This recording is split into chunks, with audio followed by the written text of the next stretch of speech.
Check this out, man. I mean, let's be honest. Like, this kid is smart, bro. You know what? You right about what you're saying. But you know what the problem is?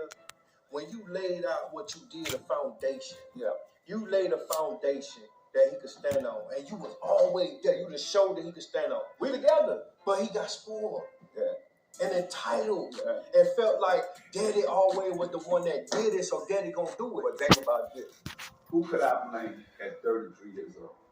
Y'all wouldn't even, if that would have been me, then I just basically he's saying he ain't had nobody, he couldn't blame nobody. This is about his son. Master P, look, Master P is a figure from my childhood that's very profound because he represents death, murder, drugs. Okay? But when I think about Master P and his son Romeo, I've always applauded that man because that's a black man with his black son, and they're together in the entertainment world, and everybody knows them as father and son, so that was positive. But as far as Master P, when I think about him, I think about my brother. He was 16 in 1998. That's when Master P was at his zenith commercially.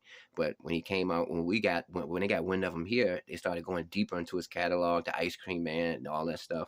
And they really started, it just had a huge impact on what was going on in the streets at that time in 1998. And I was 8, and I was just witnessing it as a child.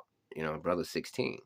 So I'm picking up what's going on through him, but I can't put it into context, you know? It was violent. And I just remember Master P being the soundtrack, Cash Money being the soundtrack. So it's like, dudes started running around. Dudes that didn't have gold teeth all of a sudden got gold teeth, all gold teeth. And they looked like Master P and these guys. Like, they took on their vibe, you know what I mean?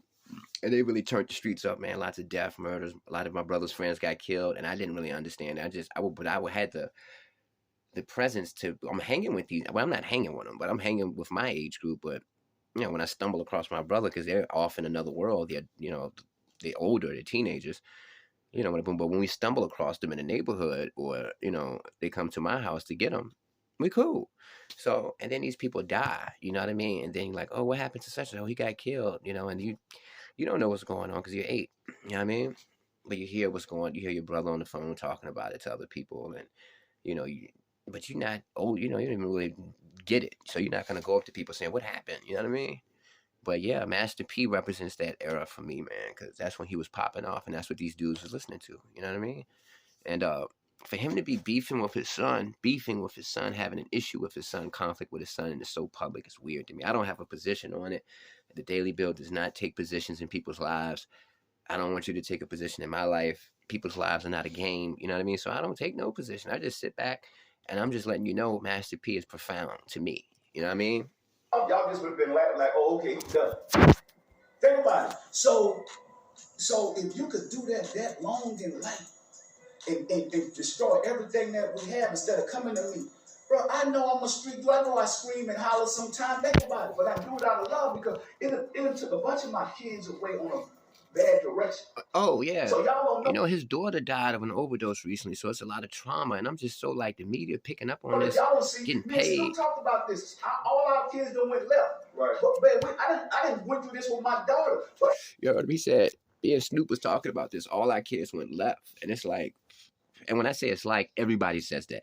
This dude the other day was like, man, you say it's like a lot. And then he said it. Like, he's telling me that I'm saying like a lot when I'm talking. He said it like 3 times. And I'm like, you know, sometimes we need each other to hold a mirror up to each other. That's just life. But Master P is in a vulnerable place, man. His son is mad because it's like he's been working for Rap Snacks, the chips that has the rappers' faces on it. That's what they own. He's a partner in it with his dad. He said he hasn't got proper payment in 15 years until now.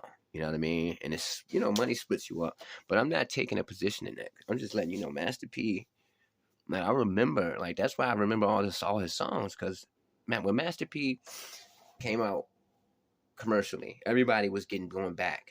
And he had some real gangster albums before. Yeah, all his albums, yeah, but it's deeper into his catalog. In the past, it was gangster, like, it influenced people to sell heroin, cocaine, and influenced people to kill each other and get gold teeth and conduct themselves like, you know what I mean, a player drug dealer from the South, basically. You know what I mean? He created that image, and it was dangerous. It was violent, and I'm not blaming him. He didn't realize that. He probably wouldn't have known that he would have that big of an impact when he first started his career. But looking back, he knows he contributed to the violence and stuff like that. He didn't. I'm not saying his hands are dirty. I'm just saying he gave it the soundtrack. He gave a soundtrack to it. But yeah, man, salute to Master P, man. I mean, it's crazy. He has, having an issue with his son. I don't know, man. But then another part of me is like, what if this is calculated? Because look at the views, man. 1.3 million. And this is just Master P giving his response, so I can understand it. He's been getting bashed like an old school dude, like he's some old school dad that's really, really not flexible, and he's stuck in his old ways. That's what they're trying to paint him as, but I don't view Master P like that. I view Master P as the dude with the circular little glasses, the gold teeth, and he's on a cover with ice cream behind the ice cream truck, the ice cream man. And the dudes in my city that were older than me, the older generation, they were really, that was the soundtrack to their lives, man. And I'm a kid walking around, running around with my age group and just witnessing what's going on. We're listening to it because that's the current sound. You know what I mean? And it was crazy. And like I said, Virginia, top of the South. We lead the South. We hold it on our back. You know what I mean? But we're by Maryland. Pennsylvania, you can get there in like 3-4 hours. You know what I mean? So peace, and I hope Master P finds some peace, man, because this is kind of crazy, man. Why is the media so focused on Master P's relationship with his son, especially since they've been such a positive example to black people for like 25, 20 years? They've always been together and they've always been good. So they can't wait to tear you down sometimes, man. That's why you got to keep an eye on who you roll with. Peace.